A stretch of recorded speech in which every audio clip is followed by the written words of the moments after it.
Finally tonight, Chairman Michael Steele of the Republican National Committee says his party can retool its message and sell it to a broader base by recasting its culture war issues as lessons in pocketbook economy. For instance, he now says if it paints gay marriage as an attack on small business because they'd have to pay more health care, because all those gay partners would suddenly be gay husbands and gay wives and legally designated gay beneficiaries. Our number one story, what the... Now, all of a sudden, Steele warns, I've got someone who wasn't a spouse before, that I had no responsibility for, who is now getting claimed as a spouse that I now have financial responsibility for. So how do I pay for that? Who pays for that? You just cost me money. You want to sell opposition to gay marriage on economic grounds as a kind of drag on small business?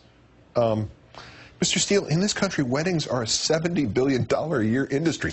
Billion as in bridezilla. $70 billion. Most of it spread among local florists, local jewelers, local caterers, local photographers, local hotels, local restaurants, local bridal stores. Admittedly, the number of wedding gowns ordered when two men get married is usually zero. But think of the all-women weddings with 2 gowns and 2 sets of bridesmaids. Seriously, legalizing gay marriage is, in fact, a really simple-to-understand gold mine, especially in terms of jump-starting a lousy economy like, say, the one you Republicans gave us, the one that is doing a lot of more harm to the small businessman right now than would a minor increase in spousal benefits. There is a reason that a lot of conservatives in California opposed Prop 8 last year. Before the rights of same-sex couples were repealed there, UCLA had published a study calculating that just in California, the wedding business in the state was going to explode by $684 million over 3 years. Same-sex marriage would have created 2,200 new jobs just in California. Same-sex marriage would have created $64 million in additional state tax revenues just in California. Same-sex marriage would have created $9 million just in lousy county marriage license fees just in California. 5 years ago, Forbes did an amazing set of extrapolations as to what nationwide same-sex marriages would mean for the economy, based on the calculation that there would be 464,000 additional hitchings. Reception, catering, and wedding planning up $4.7 billion, $153 million of that just to the wedding planners. Wedding gift purchases, $3.94 billion. Honeymoons, $1.7 billion. Engagement rings, $1.66 billion.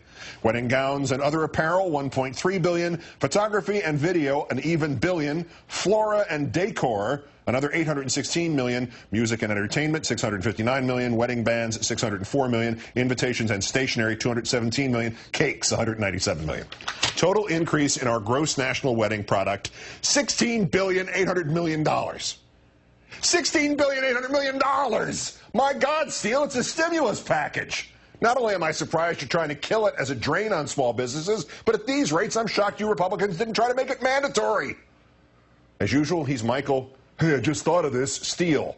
And he's so wrong as to be laughable. The stationers of America, as we move further and further away from the printed page, they are dropping like flies. And you're going to sell them on the new revitalized GOP by explaining to them how great banning same-sex marriage is for small business. And oh, by the way, they can't have the $217 million more a year that same-sex weddings would bring them.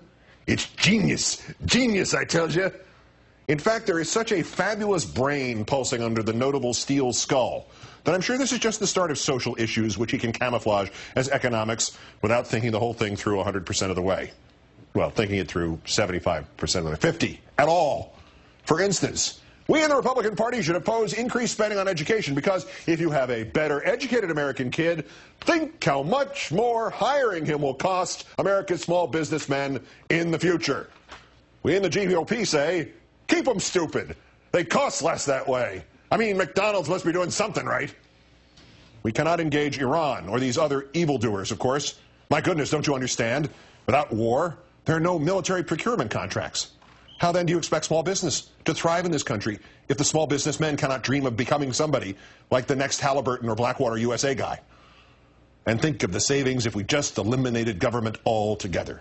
No taxes, no fees of any kind. Maybe a parking permit, a little tag you could wear on your trunks for the municipal swimming pool. But just imagine if everybody got to keep 99.9% of their income. Now, admittedly, the power grid would collapse within hours, and crime would quadruple by midnight, and we'd be invaded by every nation up to and including Liechtenstein before Friday. But you don't think there could be a zero-tolerance policy on government would do the Republicans wonders at the polls? Lastly, of course, there is the one specious argument Mr. Steele seems to be making without trying. Why bother to spend money searching for thoughtful leaders or candidates for the Republican Party? I mean, sure, there are disadvantages to shrinking the GOP to the dimensions and the geographic scope of the American Independent Party that George Wallace led 40 years ago. But think of the savings. And this wouldn't be one of those silly Karl Rove permanent Republican majority promises, ludicrous and never to be fulfilled. The Michael Steele permanent Republican minority? All you need for that is to get rid of all those expensive real Republican leaders and get some egomaniacal clowns who'll do it for peanuts, just for the publicity, to lead the way. Like, you know, Rush Limbaugh and Newt Gingrich and Dick Cheney and Michael Steele. Oh, yeah, you're doing that already. They'd be worth $16.8 billion a year to the economy, but same-sex marriage would hurt small business. What the...